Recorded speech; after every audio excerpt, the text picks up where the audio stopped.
संसद में केंद्रीय मंत्री रवनीत सिंह बिट्टू को लेकर कांग्रेस नेता राहुल गांधी द्वारा इस्तेमाल किए गए शब्दों पर सियासी बवाल तेज हो गया है। इसी मुद्दे पर प्रतिक्रिया देते हुए भाजपा नेता नरेश बंसल ने कहा कि विपक्ष के पास कोई ठोस काम नहीं है, इसलिए वह सिर्फ हंगामा करता है। उन्होंने आरोप लगाया कि राहुल गांधी के शब्द न केवल सिख समुदाय की भावनाओं को आहत करने वाले हैं, बल्कि उनकी मानसिकता को भी दर्शाते हैं। नरेश बंसल ने कहा कि इस बयान को लेकर सिख समाज के साथ साथ पूरे देश की जनता में भी गहरा आक्रोश है। स्टेशन में है कि 15 साल हो गए वो गद्दी से दूर कैसे हैं।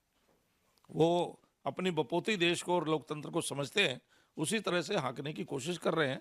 पर देश की 140 करोड़ जनता सब समझ रही है कि मोदी जी के नेतृत्व में किस प्रकार से देश आगे बढ़ रहा है, देश विश्व की एक बड़ी ताकत के रूप में उभर रहा है, वो उनको बर्दाश्त नहीं है। लेकिन सर, कल जो वीडियो निकल के सामने आई, क्योंकि रवनीत सिंह बिट्टू सिख धर्म से आते हैं, लेकिन जो राहुल गांधी के जो साथ जो नेता थे उनमें भी कुछ सिख नेता थे, लेकिन अभी तक विपक्ष की तरफ से भी कोई इस पे कोई कार्रवाई नहीं की गई है, क्योंकि सिख को लेकर एक बड़ा आक्रोश है।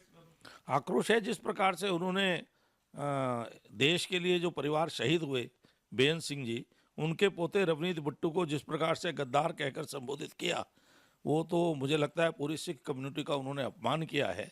जिन्होंने देश के लिए अपना बलिदान दिया, उनको वो इस प्रकार के शब्द प्रयोग कर रहे हैं। जिनके अपने हाथ 84 के दंगों के खून से रंगे हैं, वो इस प्रकार की टिप्पणी कर रहे हैं।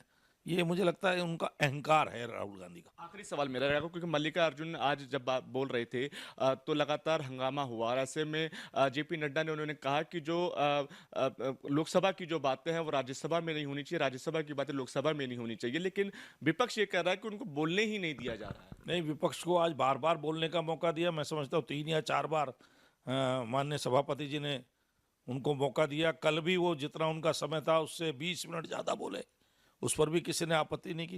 लेकिन उनके एक विपक्ष का एक रवैया बन गया है कि वो अपनी बात बोलते हैं, जब उनके सारे सदस्य जब इधर बोलते हैं तो हल्ला करते हैं खड़े होकर के, जब उनके बोलने का नंबर होता है तो सब अपनी कुर्सी पर जाकर बैठ जाते हैं।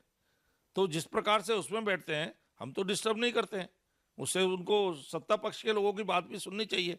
लेकिन वो अपनी बात कह करके जब सत्ता पक्ष जवाब देने के लिए खड़ा होता है तो उनकी सारी बेंचें खाली होती हैं, वो सुनने के लिए भी तैयार नहीं है, क्योंकि उनकी क्षमता ही समाप्त हो गई सुनने की। चलिए, तो बहुत बहुत शुक्रिया हमारे साथ बात करते हैं नरेश बंसल जी। उन्होंने कहा कि विपक्ष की जो क्षमता है वो बिल्कुल खत्म हो चुकी है। कैमरा पर्सन सुमित के साथ दीपक कुशवाहा की रिपोर्ट, दिल्ली।